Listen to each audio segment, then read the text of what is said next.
እስከማይታወቅ ድረስ እንደዚህ አይነት ስራዎች ልንሰራም ልናደርግም አንችልም። እንደነገርኳችሁ በቃ ትክክልና ሪያሊቲ ነገር እንደሆነ የገባን ላይ በቃ ፖሊስ ጣቢያ ገብተን የተፈጠረው ነገር እሱም ቢሆን እንደዛ። ሰላም ጤና ይስጥልኝ ውድ ተመልካቾቼ፣ እንዴት ናችሁ? ደህና ናችሁ ወይ? ሁሉ ሰላም፣ ሁሉ መልካም ነው፣ እግዚአብሔር ይመስገን። እኔ በጣም ደህና ነኝ። ዛሬ እንግዲህ እየላችሁ የመጣሁት ቪዲዮ የነ ሩታና የነ አብርሽ ነው። እንግዲህ ሩታ የአብርሽን ወንድም እስከ ቤት ድረስ ጠርታው እኔ እዚህ ነገር ውስጥ የለውም፣ እኔ እንደዚህም አላረኩም፣ እጄም የለበትም በሚል ሁኔታ ነው እንግዲህ ሽማግሌ ጠርታ የተናገረችው ማለት ነው። ውድ ተመልካች ነገሮቹ ግን እንደዚህ ባይሆኑ አይሻልም ነበረ። ነገሮቹ በጣም ከበርበድ ያሉ ነገር ስለሆነ እናንተ ታዲያ እጃችሁ ከሌለበት ለምንድን ነው ወታችሁ ፎቶዋን አስታጥባችሁ ለምንድን ነው ያሽማጠጣችሁስ? የእናንተ ችግርስ ምንድን ነው? ከየት ነው ወዴት ነው ተብሎ ስትጠየቅ ነበረ። ነገር ግን ቢሆንም እኛ ካጠፋች 4ኛ ቀኗ ነው፣ 5ኛ ቀን ነው። በጣም ነው እኛ ከልባችን አልመሰለንም። ነገር ግን እኛ አውቆ ነው አብርሽ እንደዚህ የሚያደርገው መስሎን ነበረ።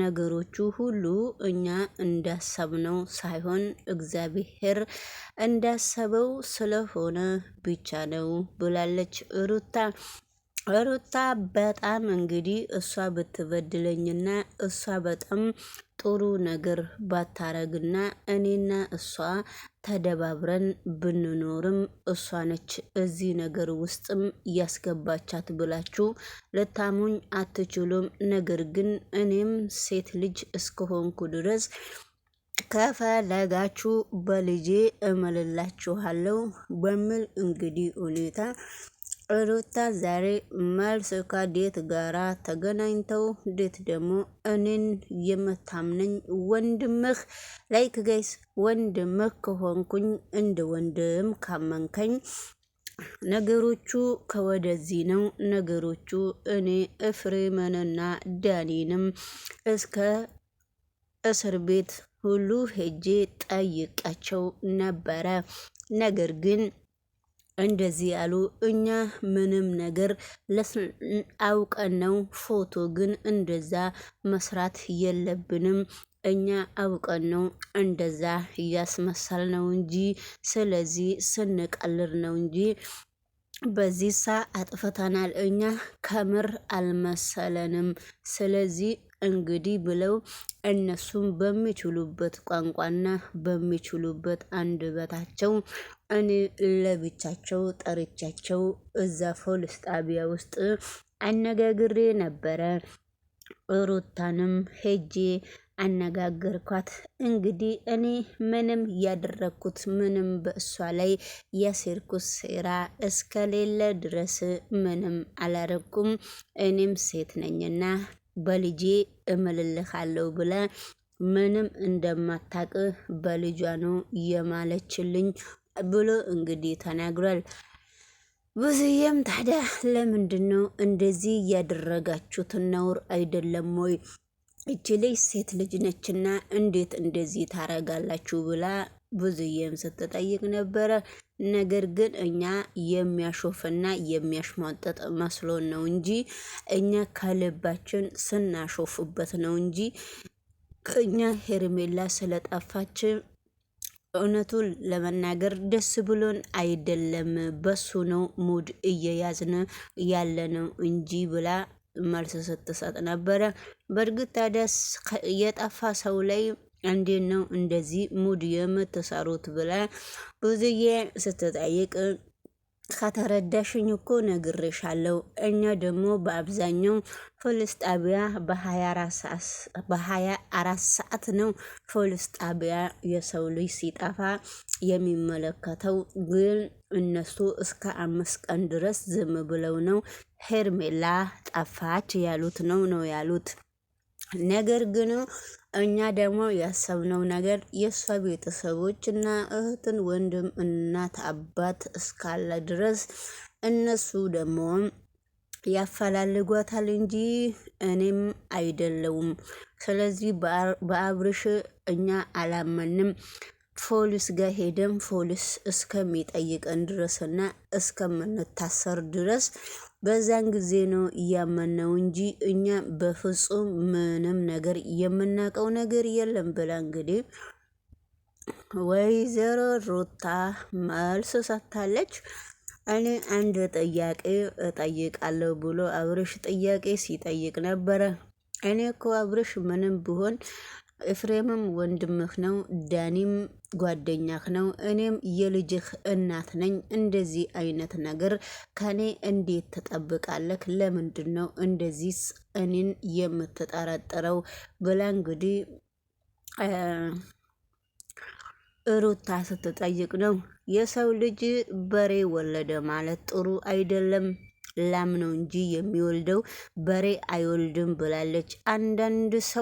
አንዳንድ ሰዎችም በመካከላችን ገብቶ የማይሆን ነገር ሲያወራክ አብርሽ ደግሞ እውነት እየመሰለክ እኛ ያላሴርነውን ሴራ እያወሩልክ ወደኛ ስትመለስ በጣም ነው የማዝነው። ከፈለክም በልጄ አሁንም አንተ ፊት ቆሜ እምልልካለሁ። እኔ ምንም ሴት ልጅ ነኝ።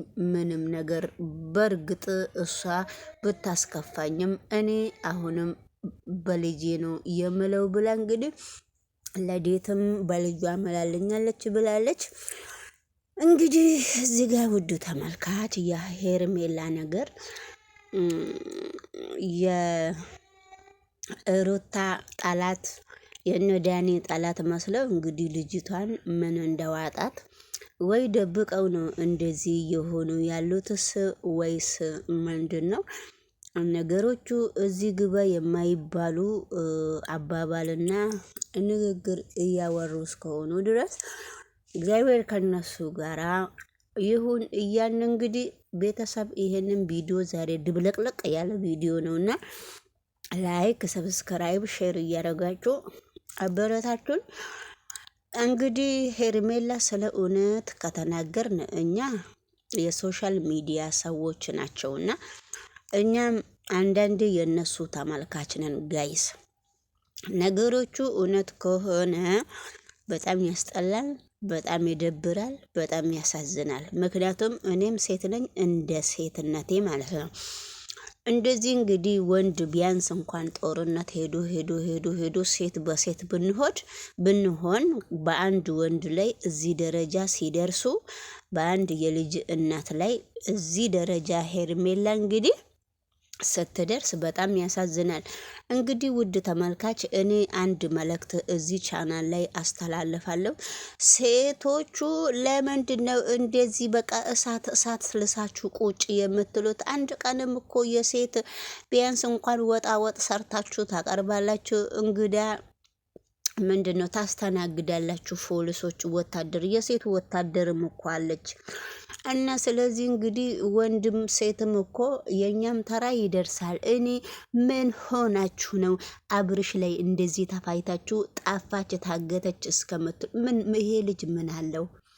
ምን አለው? እሱ ብቻ ነው እንደ የወንዶቹን ነገር አንጠልጥሎ እንትን የሚሄደው። እኔ እኮ በጣም ነው የሚገርመኝ። ለምንድን ነው እሱ ላይ የምትንጠለጠሉት? ይሄ ጉድ እኮ ነው። ምንድን ነው ይሄን ያክል እኮ ወጣቱ እንኳን ሄዶ ቢያልቅ ቢያንስ እኮ ሴት እንትን ወንዶቹ እኮ 60-70 የገቡ ወንዶች እኮ አሉ እኮ። እንዴ ተው እንጂ ጋይስ! ኧረ ጋይስ ተው። ተጨረሳችሁበት እኮ ልጁን እያሳፈራችሁ ነው። መጨረሻ ላይ ሄርሜላ እንደዚህ ሆነች። አሁን አያሳፍርም ይሄ ልጅ? በቃ ሁለተኛ ሚስቱ እንደዚህ ስትሆን ሶስተኛ ደግሞ እያለቃቀሰች ትመጣለች። ምን እንደው አብርሽ በዚህ እድሜ ሶስተኛ ሚስት ሊደርስ ነው? በጣም ያሳዝናል። በጣም ነው የሚያሳዝነው። ግን ኧረ በስመ አብ ያሳዝናል። እና እስቲ ለማንኛውም እንግዲህ ጥሩ ጥሩ መረጃ እንዲመጣላችሁ ሰብስክራይብ እና ላይክ እያረጋችሁ እስቲ ቀስ እያረጋችሁ ውድ ተመልካች፣ በጣም ነው የሚያሳዝነው፣ በጣም ነው የሚያሳፍረው የምታደርጉት ድርጊት። በስመ አብ። እኔ የእውነቴን ነው የምላችሁ፣ እንደዚህ ማድረግ በፍጹም ትክክል ነው ብዬ አላስብም። እንዴ ወገባችሁን እስቲ እንደው ታጠቀርጉትና ከልጁ ጋር እስቲ ውረዱ። ስለ እውነት አሁን እኔ የማውቃቸው 2 ሴቶች አሉ፣ ደግሞ 3 4 5 እያላችሁ ልጁን እያስቆጠራችሁት እንዲሁ እያሳፈራችሁት እየሄዳችሁ ነው። አሁን ደግሞ እንግዲህ እሱና ብዙዬ በጣም አዝኗል። ምንም ማድረግ አይቻልም ጋይስ፣ ምንም እስከማይታወቅ ድረስ እንደዚህ አይነት ስራዎች ልንሰራም ልናደርግም አንችልም። እንደነገርኳችሁ በቃ ትክክልና ሪያሊቲ ነገር እንደሆነ የገባን ላይ በቃ ፖሊስ ጣቢያ ገብተን የተፈጠረውን ነገር እሱም ቢሆን